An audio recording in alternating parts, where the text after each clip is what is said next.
নমস্কার বন্ধুরা, রাজু রিঙ্কু সিম্পল রান্নায় তোমাদের সবার স্বাগত। আজকে নতুন পদ্ধতি নতুন একটা রেসিপি তোমাদের দেখাবো। প্রথম থেকে শেষ পর্যন্ত দেখার অনুরোধ রইল। ভিডিও যদি ভালো লাগে সাবস্ক্রাইব করে পাশে থাকো, লাইক করে সাথে থাকো।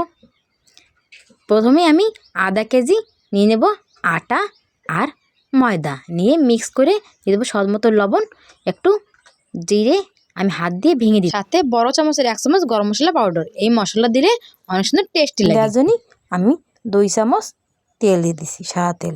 বন্ধুরা, তোমরা চাইলে সাদা তেলের জায়গায় ঘিও দিতে পারো। আমি সাদা তেল দিয়ে করব মশলা পরাঠা, তাই জল দিয়ে অল্প অল্প জল দিয়ে আমি সফট একটা ডো তৈরি করে নেব। এই দেখো কত সুন্দর একটা ডো হয়ে গেছে আমার। এই যে অনেক সুন্দর সফট একটা ডো হয়ে গেছে। এই দেখো, এখনই আমি এতে উপরেতে আর 1 চামচ তেল দিয়ে ভালো মতো মেখে রেখে দেবো। প্রায় আধা ঘন্টা রেস্টে রেখে দেবো।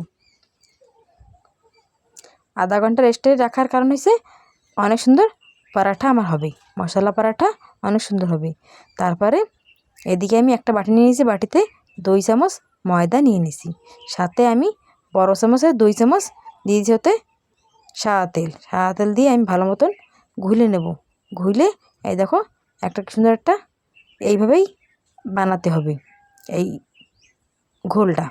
তারপরে আমার আধা ঘন্টা রেস্ট রাখা হয়ে গেছে।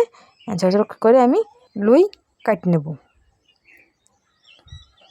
প্রায় 10-12টা লুই হবে। তাই দিয়ে আমি এর পরাঠা করব। তারপরে একটা লুই নিয়ে আমি রুটির আকারে বেলে নেব।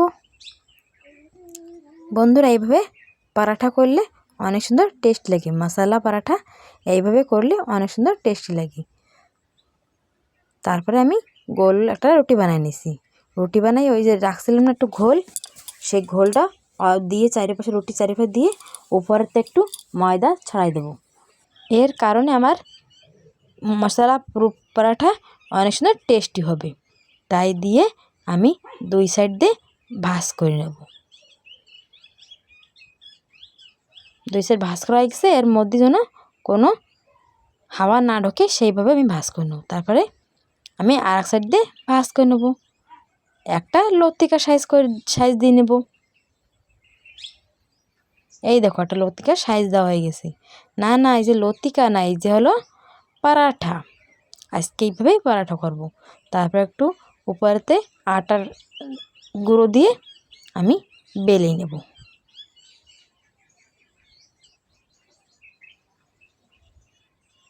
এই যে বেলা হয়ে গেছে। এখনই গরম তাওয়ায় আমি দিয়ে দেব।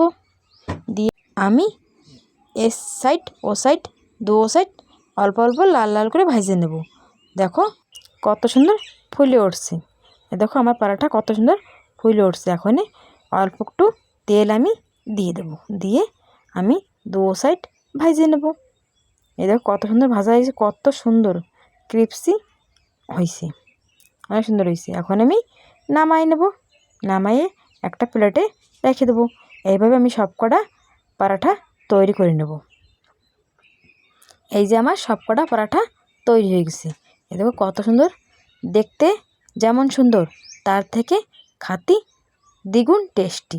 এই দেখো আমার পরাঠার লেয়ার কত সুন্দর খুলতেছে, অনেক সুন্দর খুলতেছে। এইভাবে পরাঠা করলে অনেকই টেস্টি লাগে। তারপরে আমি